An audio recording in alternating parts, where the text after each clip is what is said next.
All right. All right, everybody. Let's get started. All right, all right. Hey, can you bring your mask up? Thank you. All right. Everybody up here. We're starting. Let's go. Let's get to work. All right. So yesterday we talked about the development toward civilization. Talked about farming, the agricultural revolution, and the things that came about from it. Right. So today we're going to talk about civilization. So what are some ideas that come up when somebody mentions civilization? Some objects, ideas, things that we have. A city. Okay, good. No, no. Houses. Buildings, communities, transportation, government. Very good. What else? Clothes. Okay. What else? Food. Crops. Okay. All right. So these items, these ideas like government, crops, food, buildings, these are things that start developing during this time. Instead of, small little villages, we have bigger towns and cities with bigger buildings, more specialization, stuff like that. So we started to develop new technology, stuff like that. So of surplus food allows us to do different things. So yes, very good. All right. So why do you think successful farming would lead to larger communities? Any ideas? More people for more food for what? More people. So if you have a lot of food, you can have a large population because you can sustain what their needs are. If you have, do you think 3,000 people can survive off of one cornfield? Probably not. So they had a surplus of food. They had a lot of food. It was always around. Unlike when we were hunting, we only got food maybe once a week or maybe twice a week. And so you can't really sustain large populations on sporadic food like that. Economic changes. So what's so valuable about irrigation? What does it allow you to do? Okay, transport water, right? So where I told you about these locations that most of these river civilizations were at. The main two, Egypt and the Mesopotamia, aren't they in deserts? So does it rain that often in the desert or in these areas? So how do you rely on watering your crops if there's not a consistent rain source? And so these rivers with canals and piping allowed for the transportation of water to crops. So you actually could grow crops and have abundancy. So why does a food surplus allow people to develop new skills? Think about it. Yes, sir. Okay, so what can they do? Invent new stuff. Yeah, exactly. What else?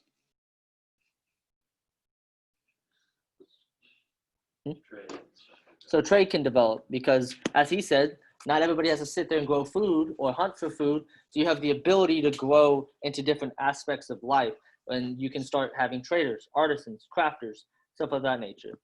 So like extension to that, we could make cloth. We have people up in the, so you don't have to sit there and give all your time to getting these animals. You could just go buy the product. You can go buy the wool. You can go buy the leather. You can go buy the different objects like wood and stuff. And so there's an interconnected economic system that is created, and it is all spurs off of, I don't have to sit there and hunt for my food or make my own food. And then invention of wheels, like sails, enable travel for longer distance. Before they had wheels and sails and they couldn't hop in their car and drive somewhere, how did they get everywhere? They walked. Oh, yeah, and horses. And so developing of wheels, so they can make wagons now. They can carry larger products and go longer distances. Even with sailing, you could sail up and down the river system, into the Mediterranean, into the coastal areas of your region. So this allowed for a greater expansion of technology, ideas, and trade goods. Social changes. So what do you think what happens when you have people with wealth? Do you see a disparity? It becomes social classes, right? We talked about this last time. So there becomes government, you have royalty, you have nobility, you have the common people, you have the artisans and craftsmen, you have the peasants or farmers. And so you create these complex social classes are developed because of skill sets, wealth allocation, and things of that nature. So Sumer, does anybody know anything about the Sumer civilization by any chance? No? Like the wagon. Well, yeah, I mean, they had those, yes. But so Sumer is part of what we consider like the Mesopotamian era in history, the Mesopotamians.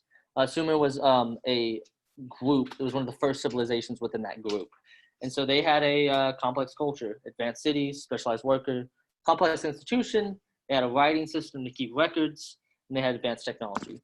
So do you think they were using stones to kill each other at this point? No, they were probably using copper or bronze, right? So they started to develop into more complex societies. They had more advanced cities. They had specialized workers like metallurgists, craftsmen, stuff of that nature, people to make armor, weapons. They had complex institutions. They would have had a governmental system of some type, religious or non-religious.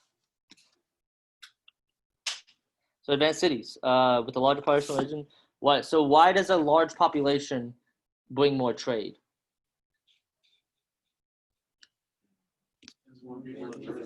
More people to trade with, right? So if you have a large population, you're gonna have more traders come into your town, which means you get more goods into your town, and so now you have a greater.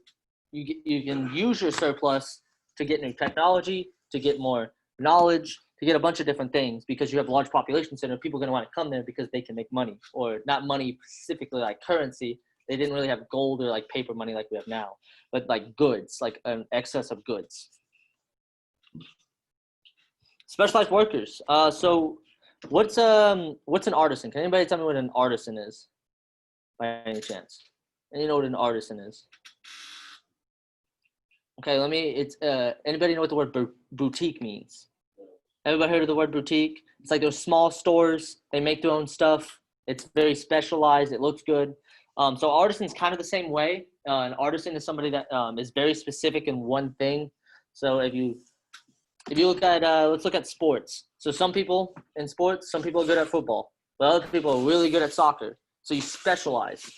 You specialize in a certain craft. So we look at this, well, maybe somebody's really good at making weapons, right? They can make the best weapons in the city. So they specialize. That's an artisan. They're specialized and they're really good at that. They can make it look really good. Or you have somebody that's really good at making armor. And so that's all their job is. They make armor. And so you see this specialization, just like when you're playing sports also, there's different positions in each sport. They each have their own job. They have their own things they do. And and if you look at it in that way, that's how you can see more specialized workers start to develop. I'm considered a specialized worker. I'm a teacher. If we didn't have farms and I didn't have food every day, I wouldn't be up here teaching people because I wouldn't have time. I'd be focused more on survival than on knowledge. That makes sense. So we have institutions, government, religious, and economic. Anybody tell me what an institution is? Specialized school. Like a specialized school? Yes, that's good. What else? Okay, something to learn. Place of stability, maybe.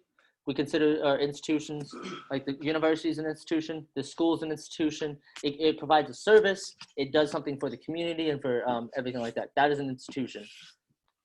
Or it's something that is an overarching complex part of society is what an institution. So what does the government do? What does the government do for a town or a civilization? Okay, law. We have law. They make laws, and they also enforce law, right? What else do they do?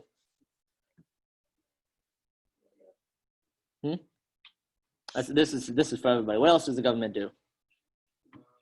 Government pretty much controls all types of trade and military. Okay, so they provide protection through the military. They taxes, good. If you didn't believe it, they still had taxes back then. They just look different. They're not the take it out of my bank account or my paycheck type of taxes, but it's very similar. They just didn't use currency. They used other means. So there were still taxes in the ancient days. You still need the government still needs some way to pay for the things they're doing, like raise an army, make public works, like temples or city centers, stuff like that. They still needed a way to do this. And most of this government officials and government stuff was coming out of temples. Temples were kind of the centerpiece of ancient towns. They were like the city center. They would be the religious, government, and trade centers for the whole town. This is like where your market would be. This is where your temple would be, and this is where a lot of your government administrations would be.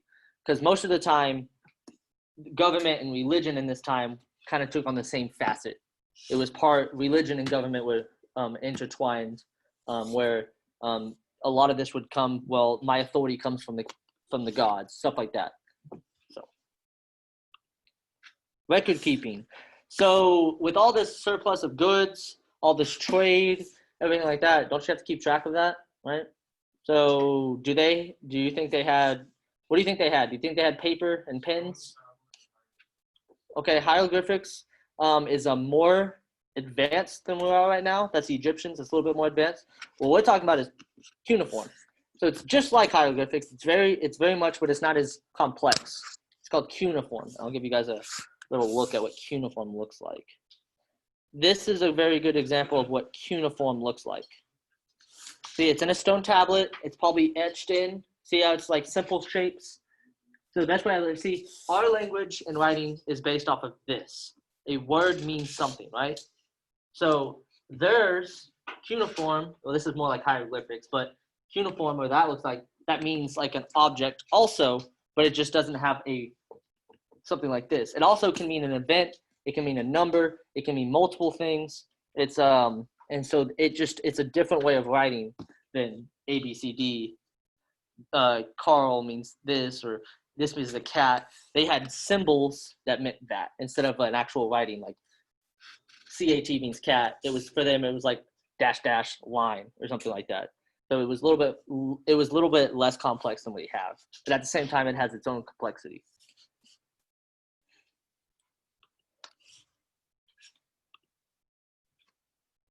What else could you use writing for? What else? Instead of just keeping track of goods and services, what else can you use writing for? Communication, good. What else? Bibles, scripts, writing down knowledge, stuff like that. You think everybody knew how to read back then, though, like we do now? No, it was mostly left to the higher ups, the religious leaders, the political leaders. Probably some merchants knew how to read. So it would have been something used to not just record, but to communicate also. Improved technology. Do you think they were using stone, right? They're not using stone anymore. That's the thing of the past. So we have this idea of the Bronze Age. I don't know if you guys have ever heard this idea. So there's the Stone Age, there's the Bronze Age, there's the Iron Age, there's the Classical Age, there's all these ages. They kind of signify what material was being used predominantly at this time. But the bronze was the most used material. They still had some iron.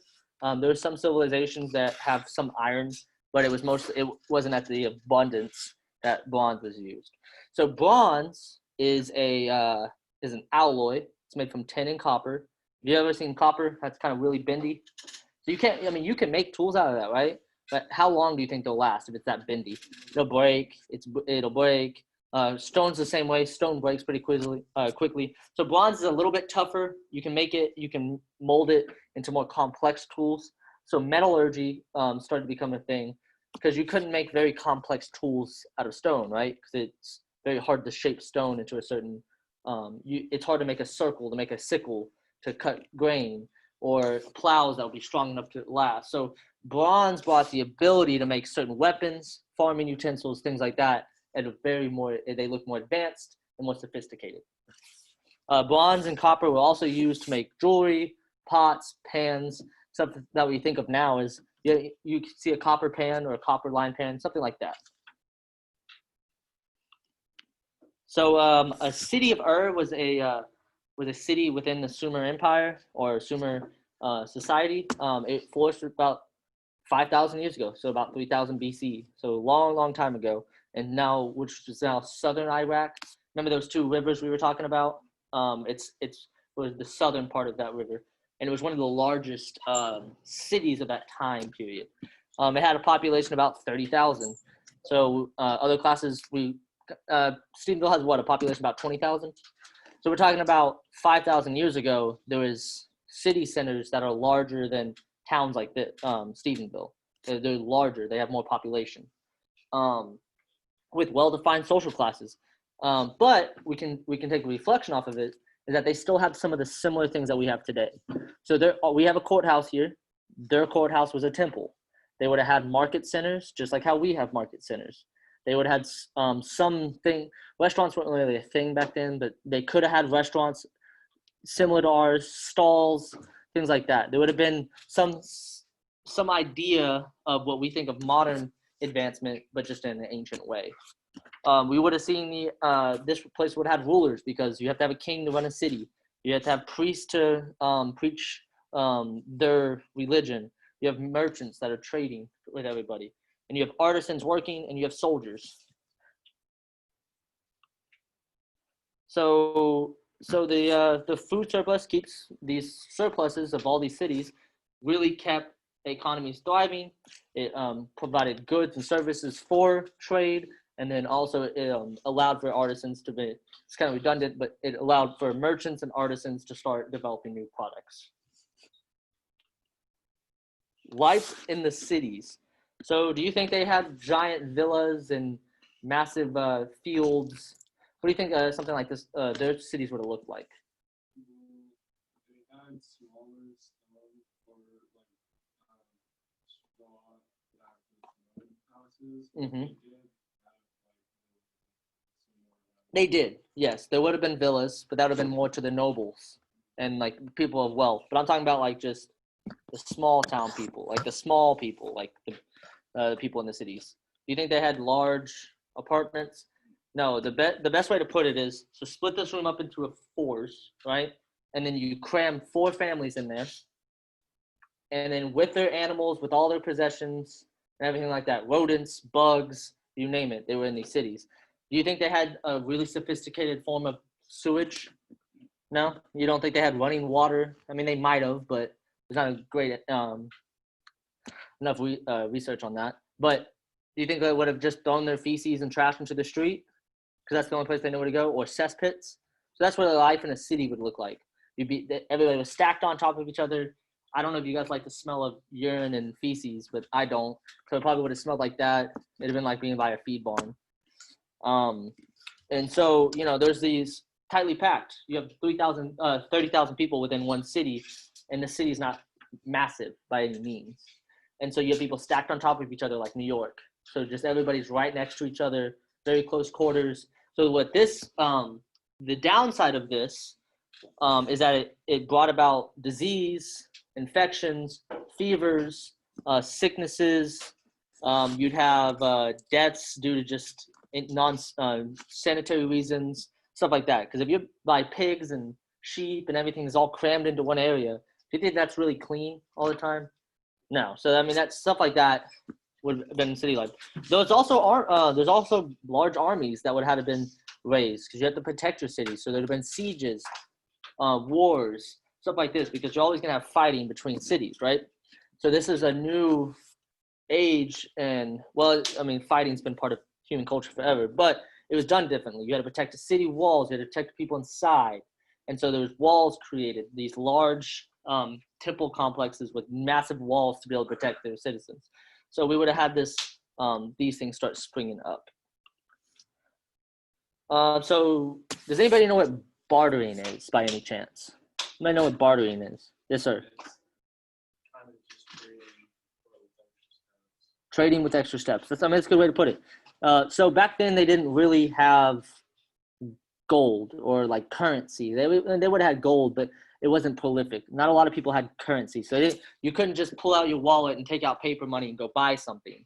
You had to trade for it. You had to trade so for example, Coach Vosberg has a really nice cow, and I really want that cow because I need some cows. And his cow can breed with one of my cows, and now I have more cows. But that's all I got is chickens. That's all I got. I got 8 chickens over here. But so me and him have to reach an agreement based on what we think the value of our product is. So I think my chickens are very valuable because they can provide food year round. But his can only provide food once. All this meat. I have to preserve it. For a limited time. We don't have a refrigerator. Yeah, a limited time. I have to salt it. I have to preserve it in some way. And so maybe his cow gives milk, but I can't drink milk. So, I mean, that doesn't really work for me. I can't really drink milk. Maybe I can sell it, but I can't drink milk. So I have to figure out how many of my chickens is worth his 1 cow. Maybe it's 4, but maybe he thinks it's all my chickens. But maybe I think it's only worth 4. And so that's how they used to trade in these systems. It was complex, but at the same time, it was based on what and the next person believes is the value of your item. And so currency was developed to kind of fight this, but that's way later. And so, yes, I'm going to trade him 4 chickens and maybe a goat now because he wants a goat also. So I'm going to give him a goat and 4 chickens for his cow. And so this became the way of transferring wealth between people. This was also used. So now some things are considered horrible, but back then it was very normal. This is what everybody did. So does anybody know what an arranged marriage is? By any chance, you guys know what arranged marriage is? So this was used as a way to either unify something like that of families. So if I wanted to go marry my daughter to somebody, well, that person's family would pay me some type of monetary value that I like wealth, like maybe they'll give me a cow, a donkey, chickens, cloth, anything like that, and it's a transfer of wealth. And so this was very normal back then, and it's pretty normal. It's still today. Anybody think of societies that to this day still do arranged marriages? Some places in India, Iraq, some Middle Eastern countries. It's not prolific anymore, but there is some places that still do it. There's places that I believe there's societies in the United States that still do it. So it's not something that's gone, but it's something that has roots in a very ancient time. So does anybody know what a ziggurat is? A ziggurat, no? So a ziggurat is a temple. It's probably one of the tallest buildings around a city or in the middle of a city. It's one of the most important buildings in the city. And this is basically where everything is done. Priests carry out rituals, trade's done there, government officiating is done there. And so I'm going to show you guys a picture of what one of these looks like. Yes, sir.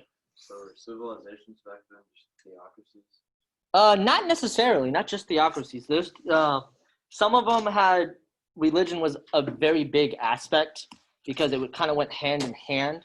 So yes, theocracy is a good way to put it. They could have had theocracies that were multi-theocracies. They had patron gods, so that god would give legitimacy to a certain reign. So yes, theocracy is a really good way to put on how these government systems were working, because government and religion was so entwined together. So what does this look like? What does this look like to you? Anybody? Like a temple, right? What else? How large do you think that was? Massive, right? You could see forever. Does this look like anything like a pyramid, maybe?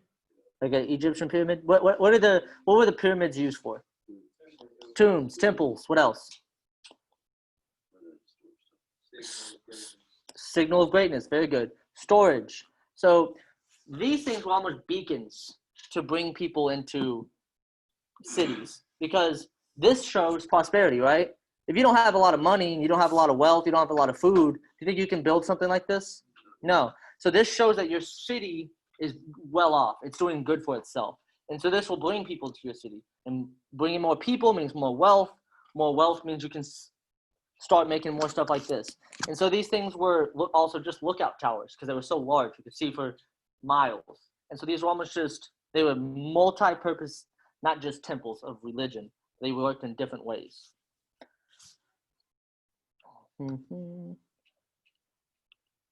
Okay, that's it on that. Let me give you guys some so this is kind of like my favorite time period. I love ancient civilizations. They're very interesting to me because it's kind of where everything came from, right? The ideas that we have now basically originated from there, but we just made them a little bit more complex. So does anybody, I'm pretty sure everybody knows the flooding story in the Bible, right? Noah's Ark, the world flooded, stuff like that. So do you think that other societies, other cultures have a flood story? Do you guys believe that they probably would have one? So why, if we're not going to look at this in a religious way, why do you think this would come about? Why would everybody have a flood story? Okay. Okay, good. Let's think of this in non-religious terms of a flood story. Like it happened. Yes. It obviously happened. It obviously happened. Where are most civilizations founded by? Rivers. What do rivers do? Flood. So there's a lot of evidence. Places in China have the origin story of China is of modern, like their Chinese comes from a flood story and controlling floods through canals. India has a flood story. Mesopotamia has flood stories. Egypt has flood stories. So flood stories and mythology and religion seem to be an aspect of civilization. It's something that is passed down culturally through different civilizations. So we see this really cool pattern where different gods are based on different type of flooding situations, right? So do you think if you have gods that are, if it's flooding all the time and you can't figure out why and it's just destructive, you're going to have the nicest gods, you think? Is your pantheon going to be really happy all the time? No, you're going to have very strict, very damning gods, right? If you have very predictable weather patterns, flooding, stuff like that, do you think your gods are going to be more giving, more forgiving? Yeah, if it's nicer, if it seems like you have the better end of the stick on your flooding, because you know when they're happening. So yeah, you're going to have nicer gods. So we see this as a reflection, because if you look at Egyptian gods, they're a lot more giving. They're a lot more loving gods, because the prediction patterns of the Nile River flooding was like they could figure it out. It was very predictable. They had an idea of when it was going to happen, certain, so they could get people out of the way, stuff like that. They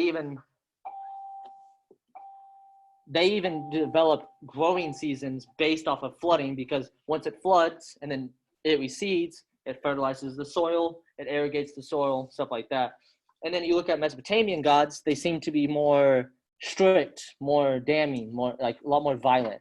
It was mostly because these river systems were very unpredictable on their flooding. It could flood at any point, and so they were always at the whim of these flooding seasons. And so that's where you kind of see there's connectiveness between cultures that even thousands of miles apart. Is these flood stories. You can kind of see this as like an overarching theme for some civilizations. There's also flood stories for ancient South American societies, stuff like that, because rivers seem to be a congregation of society at the very beginning. So yeah, that's all we got. You guys do have a quiz. It's a matching quiz. I would take it seriously. We're working on fixing the. It doesn't change it, so we're gonna have to go and manually do everything. So there's a 12-page message board on Canvas's deal. Uh-huh. It says that ever since they've updated it to do quizzes, that's one thing that they've never fixed. It works on old, but it doesn't work on new. So Okay. if you receive a 0 We will on it, we will fix that. you got one or two options. You either did make a 0, or I'm gonna go back in and I'll fix it. So right now, it's either a 100 or a 0. So it should be section 3. It should be in your assignments and go to modules. It should be in your chapter 1 module. It's section 3. Another thing, some of you are kind of getting annoyed at the fact of on Canvas, you can't go back and forth between the PowerPoint and the quiz without like having to manually go back and forth and back and forth. Split screen it, because I always like doing that to be able to see stuff. Split screen a My HRW, so you can use the book on one side and use the quiz on the other, right? So your quiz is on one side, your book is on the other, so you can look back and forth and answer the quiz as you go right there. See if that kind of helps you out a little bit.